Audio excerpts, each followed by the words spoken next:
Please, good morning. We've invited you, like my brother Paul has just pointed out, to continue and deepen our interaction with the media. For a little bit above a year now, we've been trying to have these engagements, sometime to explain, sometime to counter. Part of it had to do with the work we were doing at the Ministry of Education before I resigned in April. And now it's a bit more focused on the quest to help run the affairs of Nigeria starting in 2023, or continuing from where we are at. This interaction is not about a new gospel, not about to unveil my manifesto or a direction for the country. That's not. It's about agreeing to the things that we're working on. In the timeline of the electoral process, where we have concluded with the belt that indicates those who are interested. That belt has been concluded, so all the forms have been collected and submitted. However, we are entering a new phase, which is the phase of then choosing candidates from among those who have submitted their applications for the various offices. And because of the complications that have emerged in course of doing it, you've seen political parties continue to shift the dates because in the midstream, I would say midstream, many people realized that some of the assumptions that had been made towards the process had been altered. It will answer some of the questions people are asking. Why is it that so many people are going around engaging traditional rulers and supposed delegates and other people are not? Why is it that some people resigned and some did not? Why is it, so many things. One of the things I found out in our political space is that a lot is based on assumptions. A lot of people do not, maybe they don't. I think part of why I'm running is because I'm trying to bring some sense of social order to our polity. Let's not run away with the belief that our country has totally collapsed, that it is no longer a country of laws or a country of rules, that there is no more morality, there's no more order. In other words, everything works. Because this is at the heart of what it is that you see on display. People may decide that this is something that he or she fancies, and then goes about telling the rest of the people that that is it. And the media then encourages, because those people are the only people whose voices are heard, then the media just propagates. Many people were shocked, for instance, to hear that the CBN governor took the country to court.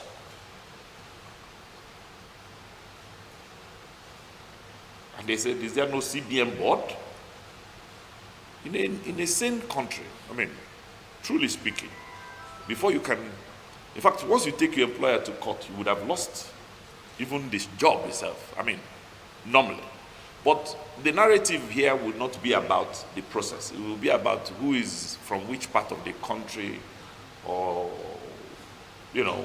his persecution. Nobody looks at the law. The country is a country almost becoming, it speaks to whether its people, the people of the country, really believe that there is a law. We are now at a situation, a position where the entire country is some sort of quagmire over the fact that 469 legislators elected by Nigerians, hopefully, can admit to the country that they made a mistake in passing a law that excluded themselves. I mean, it is only in Nigeria that the media will just be laughing, really find this very funny. I mean, as nauseating as, in fact, I have not seen anything nauseating in Nigeria that anybody really says to fear one. I'm not, in Igbo language, you will say nothing is sacred, nothing, we've obliterated all the edges, nothing makes any more meaning. So it bleeds my heart when I see a country like that. And that is why when people ask me, I say, well, I'm trying to stick to the rules. I will not go canvassing to traditional rulers over a party affair. I will not go and visit delegates who I don't know whether they are delegates yet, because we just concluded the delegate election yesterday. In fact, the results can only be filed today. So if you've been around, what exactly were you doing? Or what were you trying to do? Heat up the politics? Or isn't there some sort of semblance of order in the social parameters of engagement? But I'm only worried that it seems lost on the rest of us. That's the part that worries me. The fact that we can carry on as politicians and people whom you have written off as people who are the problem of Nigeria. The fact that Nigerians can regard us as their problem, but then accommodate these nuances as if these idiosyncrasies are things that are normal. They've normalized the abnormalities of our condition. That hurts. Really, really, really hurts. And that's actually at the base of my engagement in this political process. I do not think I'm the best person in the world to become your president. I do not even think that I have all of the abilities or the things that you may fancy, because across the country, there are nearly 300 plus ethnic tribes, people speaking different languages, with different, and from their breed, because we have different breeding, we also have different creeding. So both our creed and breed are different. And so most times you find that people do not aspire to the same things. So all this my grammar may be interpreted in some quarters as one of the deceptive things that they use. There's a cynicism around who we have become. So I may not necessarily appeal to everyone. So I don't want to assume that I'm the best medicine for probably our ailments. However, I'm convinced that my training as a lawyer and as a politician now, having done this for nearly 30 years, convinces me that we must offer to Nigeria different kinds to choose from. I always tell people that the reason I've remained the kind of person I've remained is so that in case we're looking for this type, then we can use it. But if you want to continue recruiting robbers and brothers, those ones are available. So you can also, Nigerians have the option. There's no, we don't think the space should be restricted to only those who have been able to loot as much as they possibly can, establish themselves as much as they possibly can, take control of the space as much as they possibly can. Yes, that space is available. Many people should aspire to take hold of the Nigerian system, regulate of all they can get out of it, pocket it, and establish themselves and their families and their kingdom or kindred across the world. You are free to do that. Well, I'm only saying, let us also offer you the option of order, social cohesion, national unity, a platform for young people to aspire, to think that there is actually some sort of working tomorrow. Nobody has all the solutions to Nigeria's problems, and there are a myriad of them because they cut across, different facets. But if you look at how societies are organized, the biggest weakness in the Nigerian organization is how citizen responds to social order and therefore economic order, because all of them follow in sequence. For instance, our societies are not organized according to what is produced in an area. Most countries are organized that this is a harbor town, so this thing works because this is a harbor town. This is an area of iron ore, so steel comes from this place. So you can have what, like now that Russia is bombing Donetsk region, everybody knows that the Avostal steel plant is because it's situated in Mariupol area, because it is relative to its export. You know, that's how countries are organized. Nigeria's, I mean, if you go to America, they will say Detroit is an auto city, and then LA is of Silicon Valley. This is what people are organized according to what they do, and that's what societies are organized in such a way that there will be an area where people work, and then there are some places where they live. You know, some sort of order. That is not available to us. You can't ask anybody what they do in Abuja. There's nothing going on here if there is no government. So everybody who is here is somewhat dependent.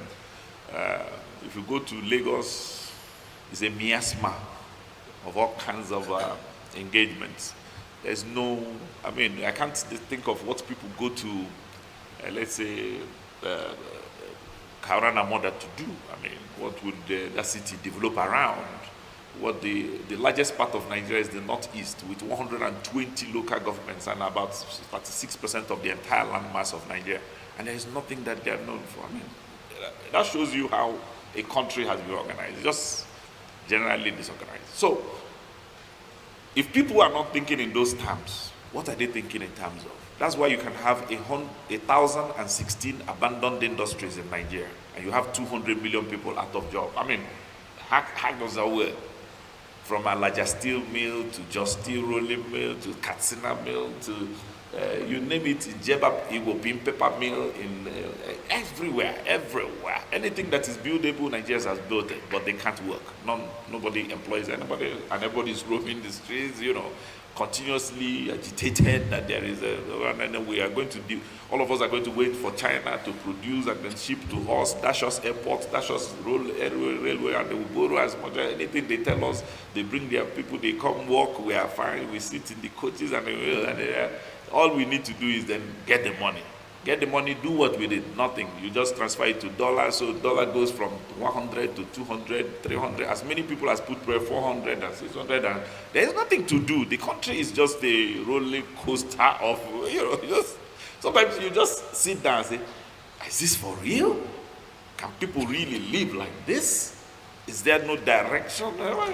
On Sunday we wake up, we go to church, we pray to God to give us more money so that we can do more of those things. You go to this thing, and anybody who is a good man is the person who donates money. The only person who is a good man and show me love, you know, I need to get you, now that's you know. So this is the way we have defined our social construct. And I'm wondering if truly we believe that this is how life should be and end. And that's, I mean, the social order has been eroded, the public schools are comatose because the teachers who teach there don't believe they owe the country any responsibility. So those who can afford it migrate their children to private schools, and then the private schools increase prices so that everybody is bitter looking for the money to pay the private schools, and everybody is, you know, we want to be British standard, we want to be. Now this will continue. Those who are left behind will just simply acquire AK-47s and start shooting the rest of the people. And this is a circle, because when we were elected in 1999, we came with a conservative approach to government. And 2 years into it, many of us assessed it and said this can't work. And that was our prognosis for us to start agitating for a progressive platform. In our agitation for a progressive platform, we decided to join President Muhammad Buhari in 2002 so that he could provide leadership for the progressive platform. He did. Nigerians rejected them 3 times. They didn't want a progressive platform, or they didn't even understand what the difference was. But the difference is becoming stark, because in Zamfara, 8 years they didn't employ teachers, they didn't build schools. In Sokoto, before you could say Jack Robinson, those 16 years, the boys have now, if you are 4 years old at that time, now you're 20-year-old, what are you going to do without any education? You have to take the guns and just start shooting those who have it. It's as simple as that. This is not rocket science. This is social science, behavioral engagement.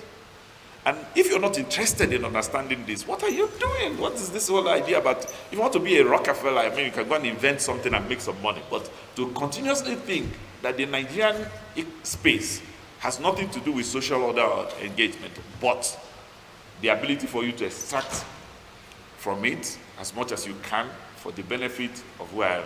So it is under this narrative, or with its narrative as guidance, because I've been doing this for almost how many years now, trying to preach it. And as soon as we crossed over and created a progressive platform by 2013, we then said that it was important to unite all the progressives around the country. Some of us were Congress for Progressive Change, some were Action Congress, some were, all progressive grand, all type of progressives were milling around the country saying different things. And when we got the opportunity to bring them together, I was offered at that time to be secretary of this merger committee.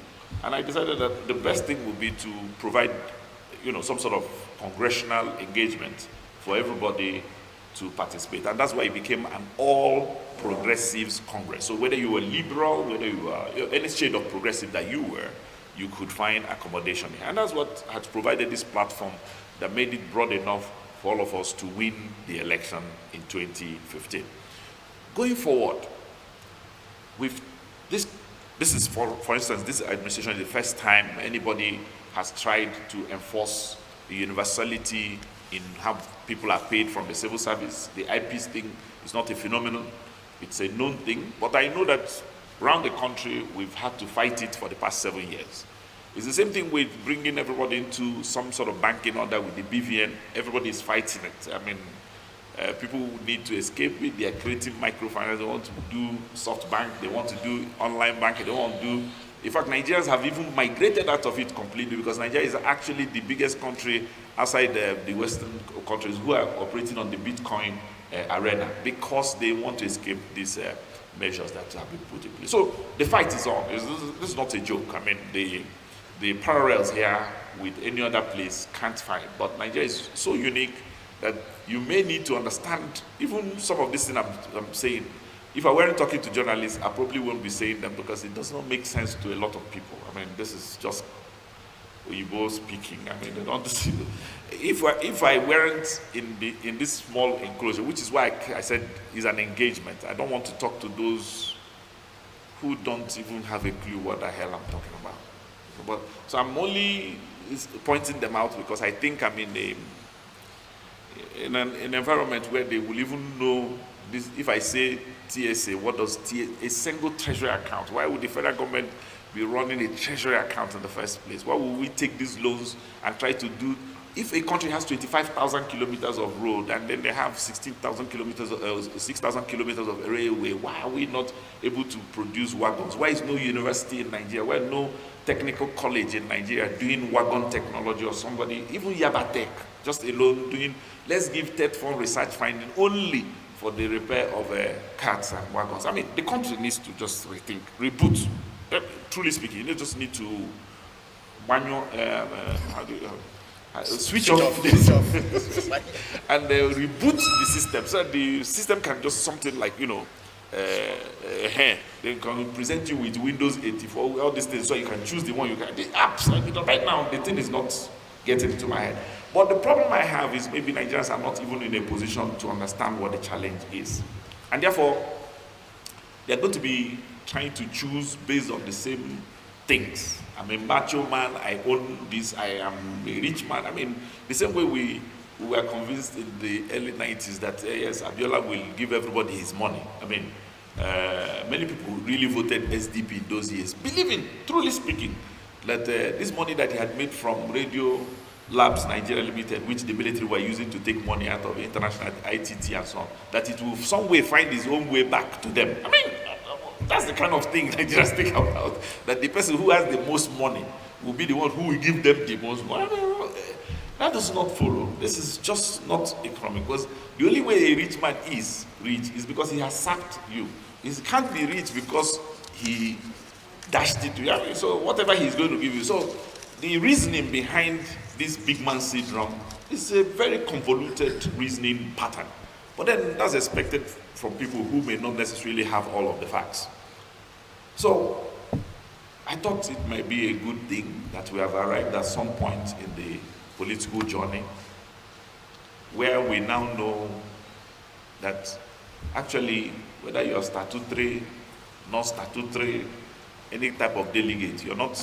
There's no accommodation because we can't seem to make up our mind whether somebody was caught in his attempt to chart a new course or that truly there was a mistake. And we don't know what that implies. And INEC is not agreeing to shift the date. So here we are, barely a week to announcing who will fly the flag of APC. So I just said maybe I should just interact with you, let you know what APC is about, why it is that we came to power, why it is that we are the first government to set up a humanitarian affairs ministry, so that we can draw in all who are below the social radar and drag them into the working net. And then what should we do to deepen that? If indeed this is the focus of government, how do we then make that focus work for the rest of us? Because actually, it's not enough to drag poor people into government. It is then to energize them to be able to be useful to the system. Nigeria's population remains a population until you energize it into manpower. Because the Israelis have less than 6 million people, surrounded by nearly 18 million people. Yet, Israelis make $18 billion a year, and the rest of them make $6 billion a year. So you see, it's not about numbers, it's about manpower. So who is best suited to talk about this, get it done, have the empathy, because without empathy, really, you can't seem, if you don't know what people have to, if you don't know where the thing is, you can't empathize. I mean, many people are way beyond where they can discuss what we're discussing. But I think we have an opportunity. And while we are praying, we're going to ask you to work with us. See if you can present to the leadership of Nigeria that there is possibly somebody who is willing, even if I'm not as able as you may want, but I'm just willing to offer myself to do this. It's going to be a very, very, very difficult job. And but many of us are encouraged as Christians, because we've noted that the whole reason there is Christianity is because Christ accepted at some point that even though he doesn't like this business, but if it's the Father's will, let the will be done. Thank you, morning. ASU was conceived at the time when there was a marked divide between capitalist and socialist ideologies in the world. Its foundation was predicated on providing university education to everybody. At the time ASU was instituted, federal government was the only owner of universities, only. Much later,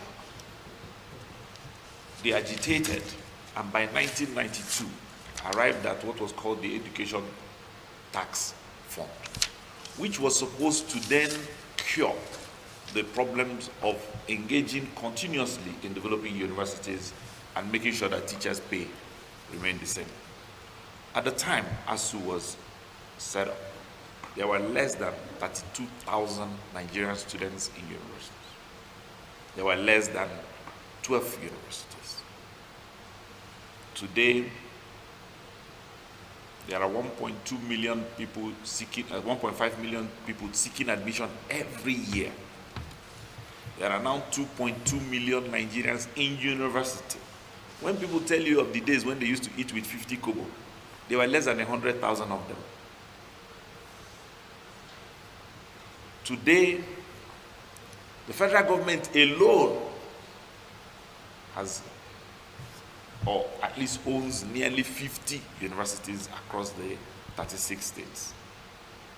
Today also, nearly 40 state universities now exist.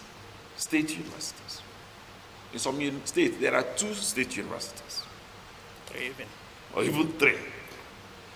Today, ASU makes a demand for needs assessment. When needs assessment was first conceived, it was in relation to the old universities, Ibadan, Nsukka,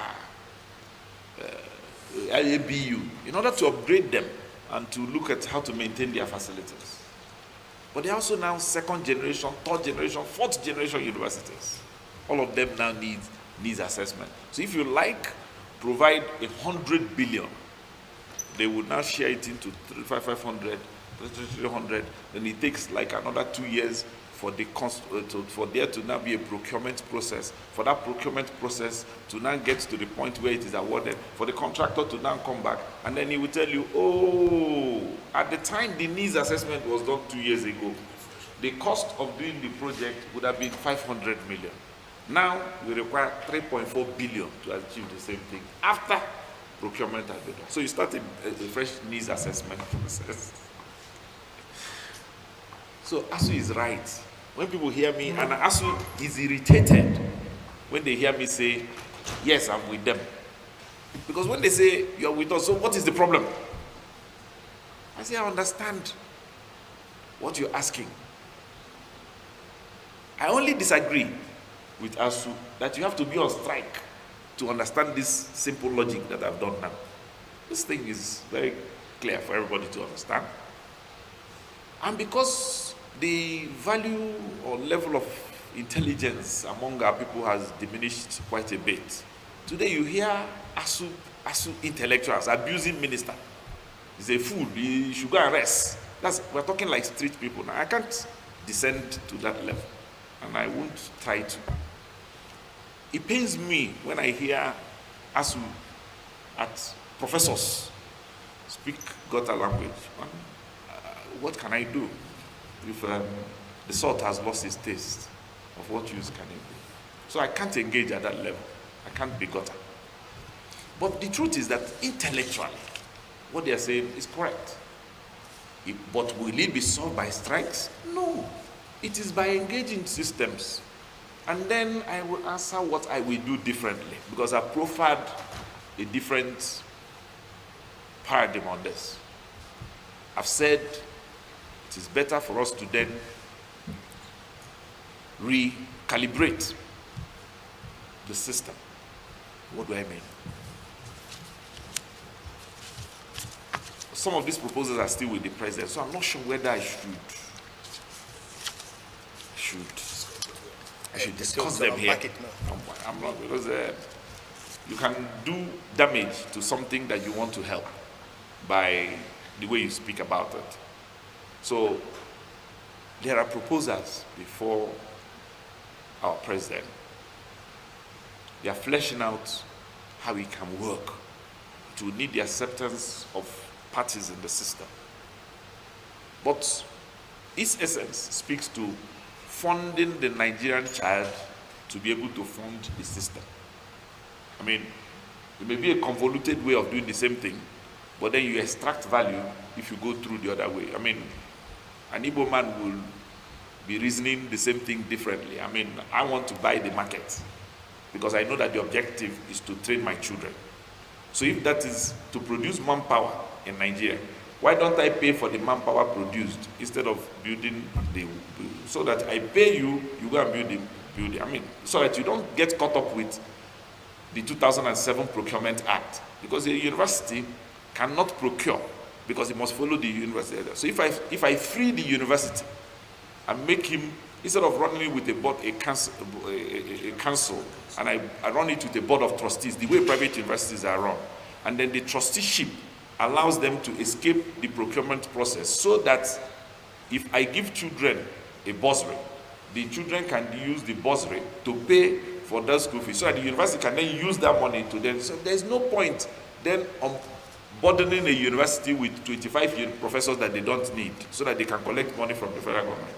I'm dealing with a case in Ado Ekiti where EFCC, ICPC are, well, I just handed it over to them since I resigned, but the names of lecturers were used to collect pension for years.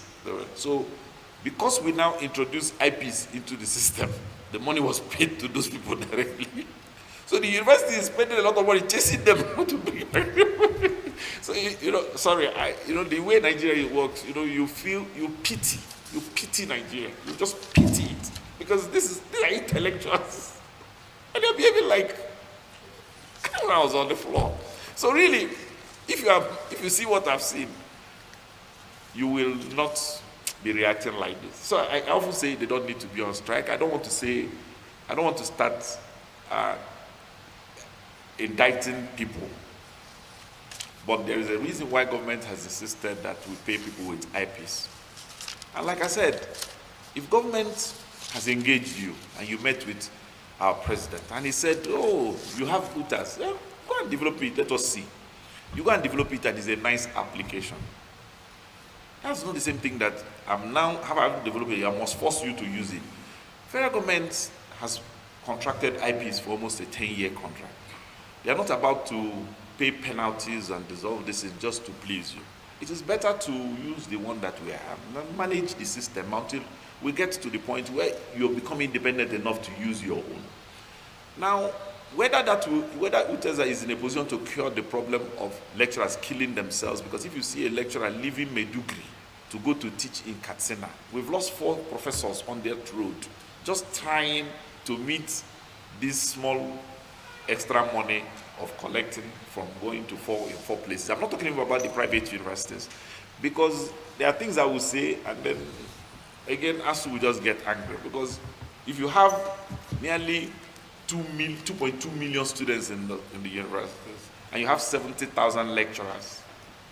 When I was at TED Fund, I looked at the returns on our seminar and conferences. I received less than 7,000 out of less than 10% of the money we disbursed.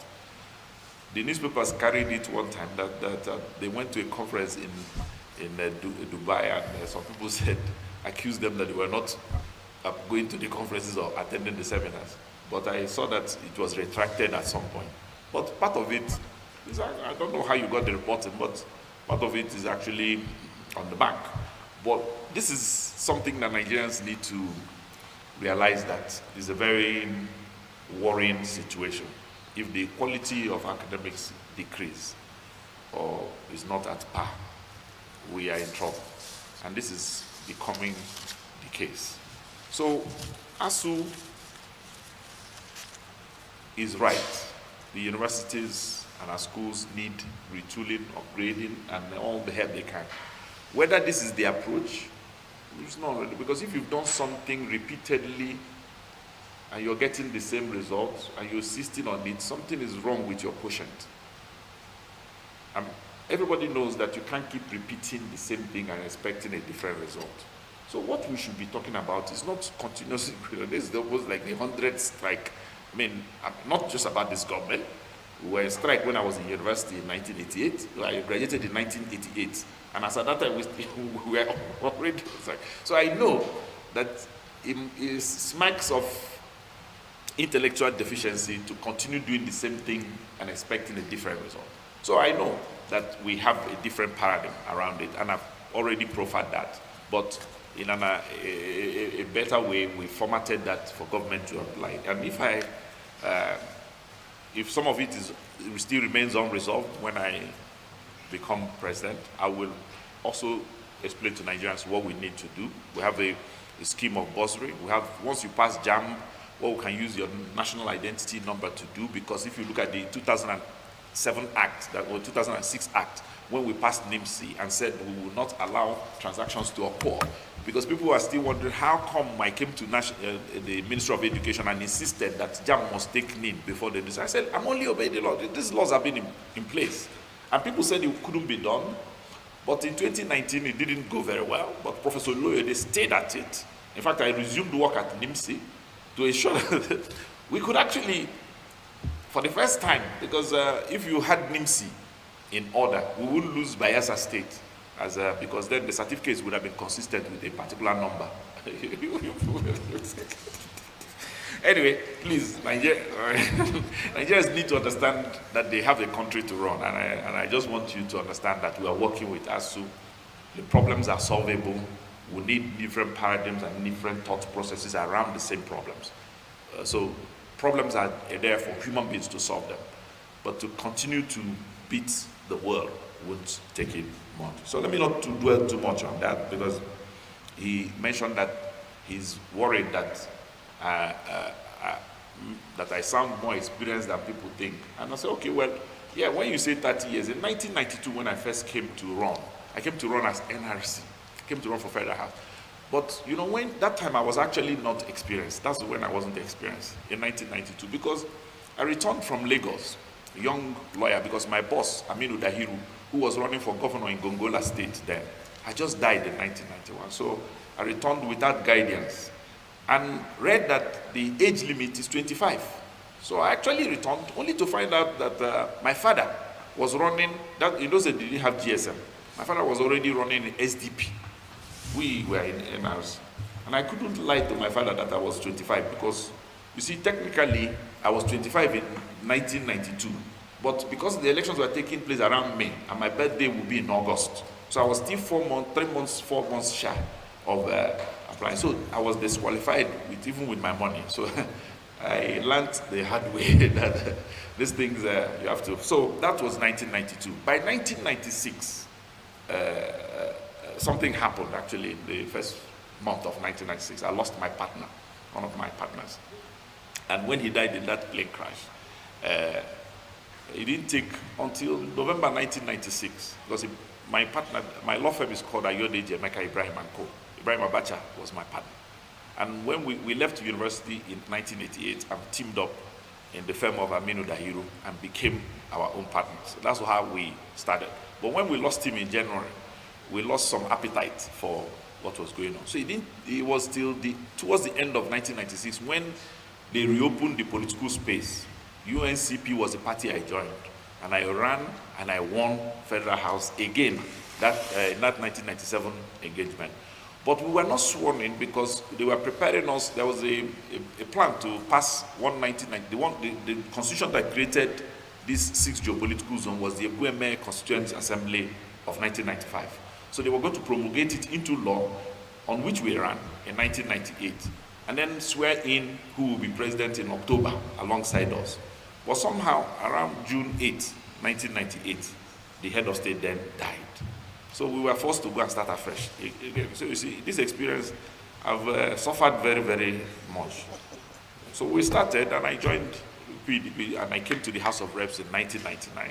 I was probably still seen as very young, but we started canvassing this idea. I was that same member that you heard was chairman House Committee, Works, Housing. People remember the fights in the House to create fiscal fights in those days. When I walked ministers out, I mean, Chief Aneni was the biggest minister at the time, and he was Minister of Works, and people felt I was petulant. In fact, there were people who didn't, but our departure from President Obasanjo was because we insisted that he should at least read the Constitution, just read it, and he never agreed to it.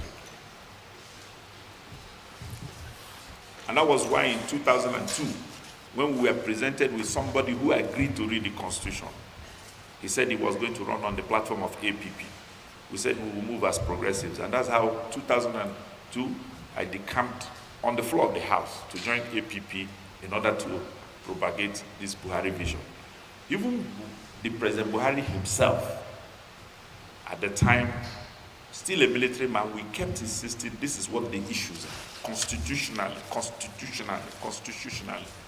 Because I speak about this constitution because the next question says, what is it I want to restructure? Not planning to restructure anywhere in the world. The borders of Nigeria are known and they are defined. They are accepted internationally. I'm a student of international law. My PhD thesis is on the efficacy of the ECOWAS pattern and what it can do. That's what I wrote on. So it is not new law to be talking about restructuring. Obviously, can't be talking about the landmass. We're not about to annex Benin Republic. That's not the issue. The issue is governance. Restructuring is not about land space, it's governance.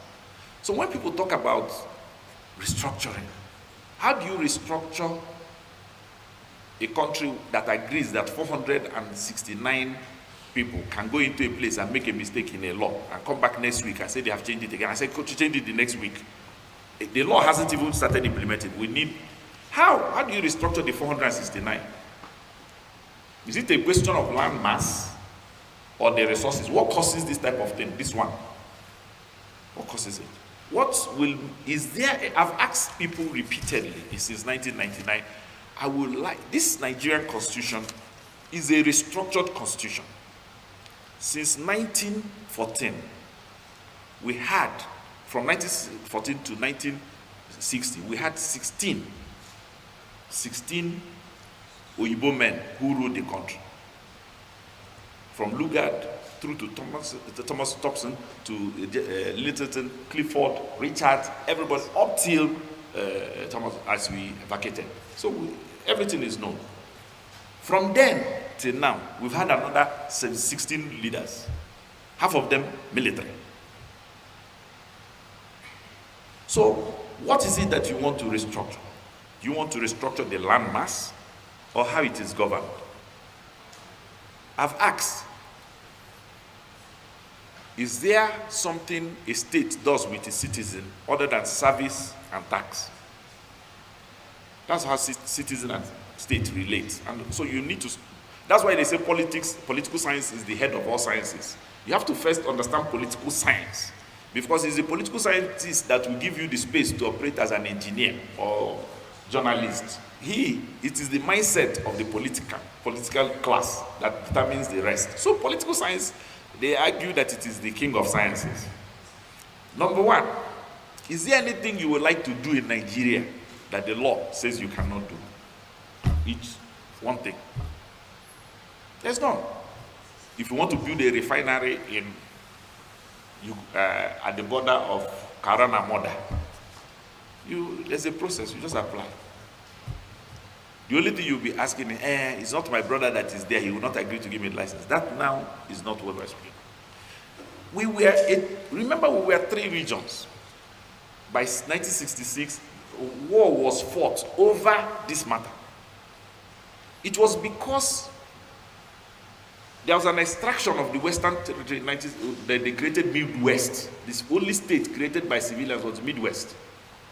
That was restructuring, because they felt that the structure at the time.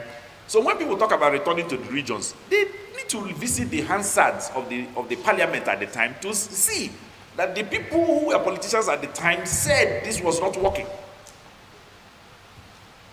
So when the military took over, they said, okay, the things that caused the war, the things that we were angry with, we didn't want a situation where Ironsi unified the country into one unitary decree and tried to rule from Lagos. That it is better that everybody creates states. They are no longer in ethnic, because the core states were worried that the Igbo states were dominating them. The Middle Belt states were worried that so the war was raging in the Middle Belt, raging in this place, raging in any part of the world. Nigeria had to agree to create these states, to unbundle the structure. They unbundled the structure as a way to stop a civil war again. In fact, to a large extent, they have succeeded.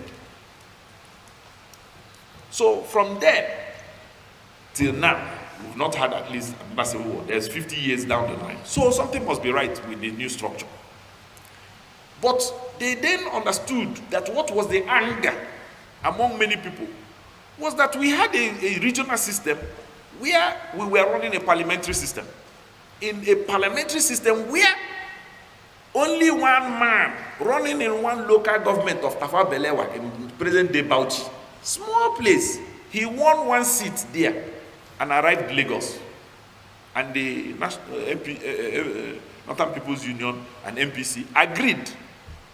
The man that people knew in Nigeria then was a Sardano of Sokoto. That's the person they thought was the big man who was coming to rule Nigeria. That's what they thought. They said, no, we are going to send the man didn't contest for parliament. In parliament, there's one young boy, he should come and become president. People didn't know who Tafawa was. So when the military wanted to restore, they said, no, if you have a multi-ethnic, multi-religious, multi-this, you can no longer run a city where you can elect one small boy from Imo State. Imo State people he will convince Imo people and they will give him 2 votes. And with that 2 votes, he will arrive at that place and he will just simply become our leader. Who know him? Akintola will be sitting somewhere. Awolowo will be sitting somewhere. And there will be a small boy who just arrived tomorrow and he will become our president. How does that happen? It's okay, let us solve this problem. Let us start with a situation where we can elect, so that everybody in Nigeria must cast a vote for whoever is going to be the president. That's how this presidential system came about.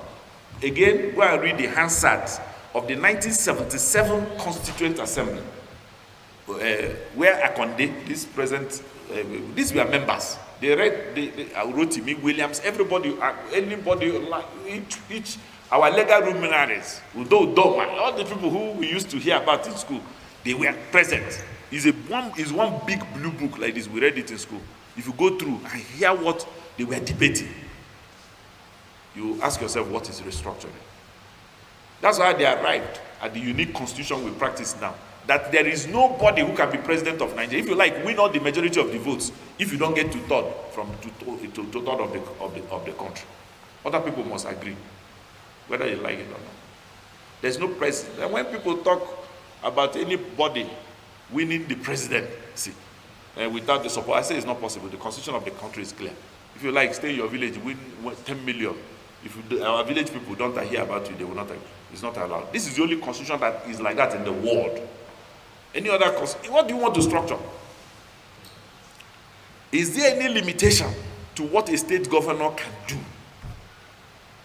Nigeria's governors are the most independent governors in the world. There's no other place where governors, in fact, there is no, if anybody knows the income that they generate in their state that they transfer to Abuja, they should say so. Nobody has ever compelled any state to generate one income and send to him. All of that is left to the state. It is up to the states to try and generate as much as they can.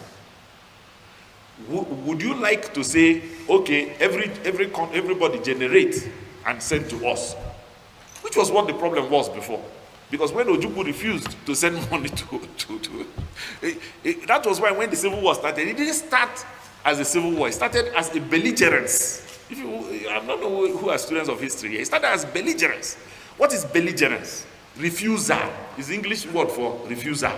He refused to send the money that was from the palm oil sales in 1967, remit into federal government account. So federal government had to come for a police action. It was an enforcement action that led to the Civil War, because now people were now angry. The East was now angry. So when people keep saying, let's revert back to the thing that killed us, and I say, please, it's good to know book, but read it. Read it, just read. So that would then answer the question of whether I will agree to a consensus plan. I have already told you that it's not possible to win an election without the consent of everybody. So why will I be saying that I can only win if I'm the most powerful? It's not true. You can only win by a consensus. So whatever consensus my party agrees to, if they choose me, good for them and for Nigeria. If they don't choose me, whoever they choose, we just decide that, look, this is what we have to offer. That's my understanding of what we're doing. So, and that dovetails into the question of whether it is legal or ethical to withdraw ahead of an exercise. Yes. In every situation, you make provisions. The Supreme Court has said repeatedly that political parties are not parastatals of government. They are not. The way you regard Boys Brigade, Girls Guide, Rotary, they are associations, voluntary associations. The only thing Supreme Court has heard repeatedly from the Honourable Kafo case in 1983, just go through the history of Supreme Court cases. They have been consistent that the party is supreme in its decisions of internal. The only condition is that the parties must obey their guidelines and regulations. So that is the only limitation I see. If you come to our association of not good people, let's say we have an association of not good people, which most people believe politicians are not good people. So let's not call it ADC or DDC. Just know there's an association of not good people. And the first condition you are giving there is that, Oga, if you are joining us, if we ask you to marry 3 wives and you don't like wives, you will leave. You say, hi. But I'm a good man, I don't like girls. They say this association for those who like girls. It's up to you then to withdraw or not to withdraw. That's what guidelines mean. Then you come to an association and they say, for you to contest on our platform, before we agree that we and you can work together, you need to give us the confidence that, look, if we don't like you to do this, we would not want you to take us to court. Can you give us that thing before we can start? You say, I can't do that. It's okay, Oga, can you check the other party? They don't have this type of provision. Check their own, whether you like it. That's exactly the way I look at it. It may not necessarily be a moral or ethical code. It actually is about what it is that you believe you want to do. Most political parties have been given that, like they say, to run like that. If their constitution says they cannot do that, that's fine. But right now, people argue about what is constitutional. A political party says he wants to sell forms to women for free. People like my good friends who don't tolerate nonsense can go to court and say this is discrimination under Section 42 of our Constitution. How can you discriminate against us on the basis of my sex? You want me to do sex change before I can do this? We're selling this into disabled people. So those who wear glasses, where do you classify them? So, if you look at law and its application, you may get into all this. Listen, the first things, if you're a rule-based society, understand that particular political parties make their own rules, and if this is what they have said they want to do, you may be guided as to how to engage it. The biggest question I see here is an economic plan. Because if I want to unfold an economic plan today, you will not live here. Because all economies are social-based. You have to know the sociological content of an area to be able to decide what you want to sell to them and what they can produce. There's no point trying to continue the way we are and expect that we will survive. I mean, it's true, just hearing that dollar will be shared at just knowing that there is convention coming. In the past 2 weeks, dollar has jumped by 12%. We are now at 607. Because every Tom, Dick, Harry, who has access to any allocation, whether local government allocation, contract payment, is changing it to dollar to head up to the convention. Because we thought there would be 7,800. So all the big men with the big money bought up all the dollars. In fact, everywhere, any malam you see is looking for dollar to sell. So everybody is there. Then you also have the mix factor. Because if you explain to poor people that they are the ones causing this, they will say no. They will not understand. Just this politicians meeting has caused this jump. Who will pay? It will cause an inflation in the market. Who will pay? The poor people. But they don't understand it like that. So, if you try to do a different system, if I tell you those systems now, it will change the color of what we have come here to discuss. Because everybody will simply jump on that wagon and then we'll start criticizing or saying an economic plan is this. But let me tell you, when I was running for governor in 2003, in Imo State, I published a pamphlet. Every economic data, you can just extrapolate it and expand it. It's remained the same. You produce, or at least don't produce, and you don't, it has no relativity to your economy.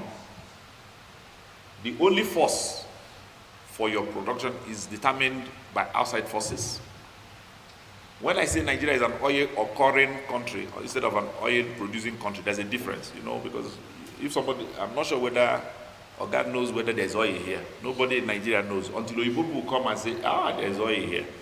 You ask him, how many? You say, don't worry, I'm coming, he will check. He tell you how many. You ask him, what are we going to do with it? He said, don't worry, bye-bye, it's okay. Then have you done? He says, we have, where are we? He said, we are, no, don't worry, I have people who will buy it. Okay. How are we going to, I have sheep, don't worry. Okay, have they bought it? How much? He said, don't worry, there's a new price coming. In fact, it's increasing. He said, hey, it's increasing. He said, okay, has it increased? How many did you sell? He said, we took 1 million barrels yesterday. He said, hey, how many dollars? You tell him, okay, where is the money? It's in the Bank of International Settlements in Brussels. So I'm a rich man now. You say, I'm a rich man.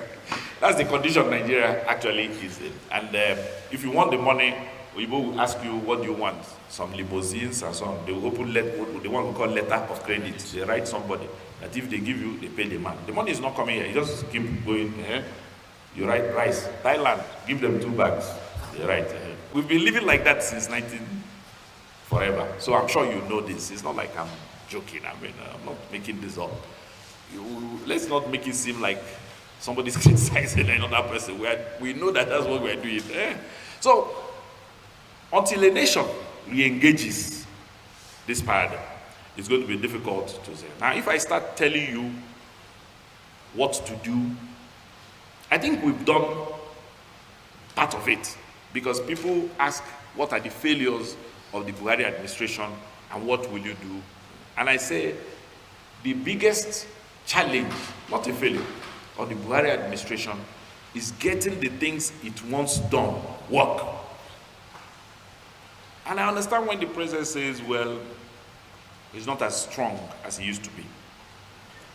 We are all human beings, so we age. I think when he first came to power, he said he wished he had come at a younger age. Nigerians denied him the opportunity to come at a younger age. In fact, his interviews with channels at the beginning of this year, he said he has this age. He now understands that it's not good to burden an aged person with this thing, because the challenges are different. And I will explain to you, for instance, why. The job of coordinating the National Economic Council is actually a statutory responsibility of the office of the Vice President. And that is why in the years that Obasanjo ruled, his vice president took the opportunity to sell off the country. You can understand that. And people who are beneficiaries of those largesse now can wait at the delegate election and receive some. Because you are selling your country, you can receive dividend later. What's going on in Nigeria is a scam. But it's okay. I mean, Nigerians enjoy it because that's what they want. I mean, these people will keep hyping how the people became rich men and how they are. They're enjoying the loot because they think this is their dividend, and we go on like that. But that is the position. So, if you have a situation where the National Economic Council is unable to get the states to think in a direction of uniformity, it will be a problem. So you can go ahead and sign the Executive Order 005 and Executive Order 009. Those are 2 key directions of this government which have not been implemented. Even when I joined the Federal Executive Council, I kept hammering that this is at the heart of our government. So if you go and check out Executive Order number 5, you come to the realization that that enforcement of local consumption, enforcement of local manufacturing, enforcement, which Nigeria has the capability of doing, is at the root of how you can take out children from the streets, return them to factories, take over the ungoverned spaces. Because if you read the document from the National Security Advisor on Nigeria's security architecture and the policies, you will see you are correct in your analysis that there is an interplay of economic forces versus security forces, because there are nearly 27 agencies recommended to work in the security space. Some of them are key, like National Orientation Agency, Ministry of Information, getting people to talk differently, speak differently, walk differently, order differently. People do not know how that document was developed. But in Nigeria's parlance, we have centered around only the 3 arms: army and so on and so forth, just continuously fighting insecurity. The rest are not participants.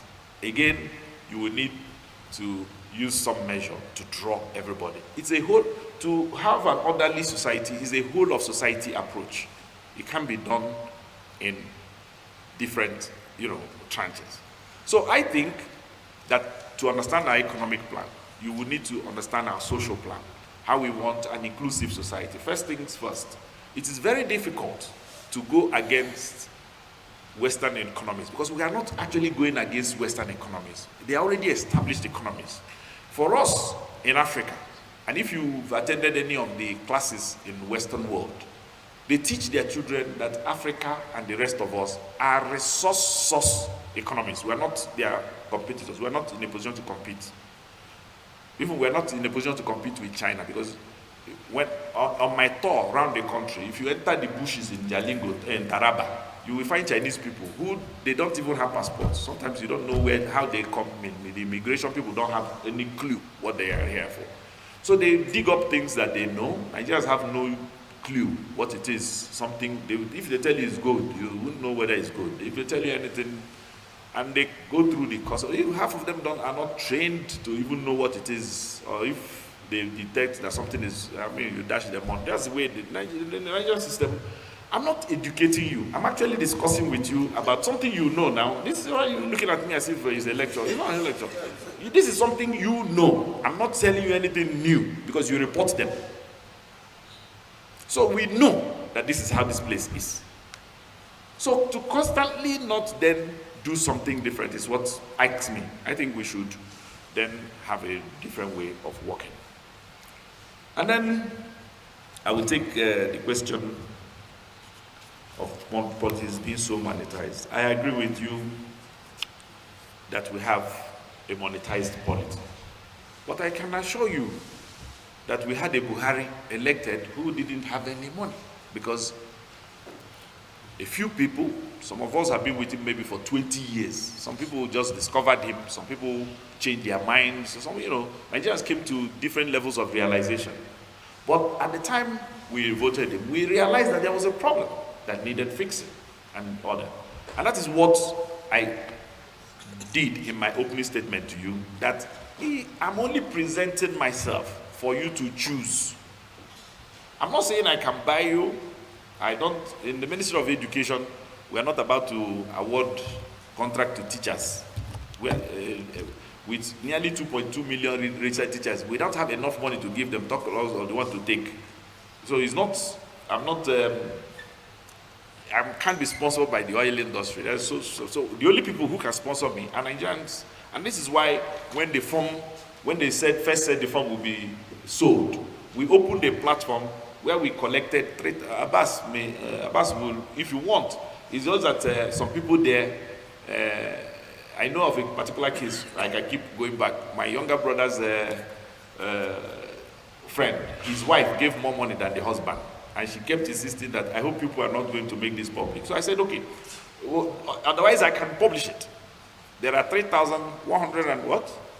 3,180 people. He has the entire names of all the people who made those contributions. And the good thing is that we said the cap is 500,000. You can't give more than 500,000. But the least you can give is 500 naira. And we got this money and they went ahead and purchased this one. So I know that if Nigerians are willing, and once my party selects me, in selecting me, APC will be speaking to 90% of the demographics of Nigeria. They will be speaking to the 70% who are below 50, who believe that if it is possible to elect somebody who is 55, then there is hope for them. If you keep investing in what people may people may describe as those whose use-by date, if you follow NAFDAC recommendations, the use-by date of many people, shelf life is even, it may not have expired, but not necessarily expire, but when the drug is most efficacious, some drugs are efficacious at the efficacy of a product must be taken into. So right now, Nigerians appreciate that this is probably where they can get the most efficacious drug. And this is what I'm providing. I'm providing the most potent, deliverable for Nigerians, not necessarily. So I know that is what I'm offering, and that's what APC will be offering Nigerians if they take me as their candidate. They will be speaking to elders who believe that now they have gotten somebody who will go and do this work for them. Many. Almost all my supporters are above my age group. Or have members of the House of Reps from 1992 who endorsed me even before they could contribute money. Some of them went to pay in 1,000 naira. 1,000. A member of 1992 said in Nasarawa sent me 150 yams to sell. Yams from his farm. In Nasarawa here. And people are invested in thinking that actually there may be a new Nigeria, a regeneration. It's not new, it's to regenerate what it is that we have. But you have to have a different mindset to be able to generate something new. I mean, check out your garden. Even roots that are dead, there are things you do to them and they wake up. That's what Nigeria needs to be done. You need to wake it up. And so, it's not about whether it's been monetized or not monetized. It's about Nigerians committing to a future where they want to go. There are two other things about the Southeast meeting yesterday and why we couldn't arrive at a consensus. The Southeast does not want to arrive at a consensus.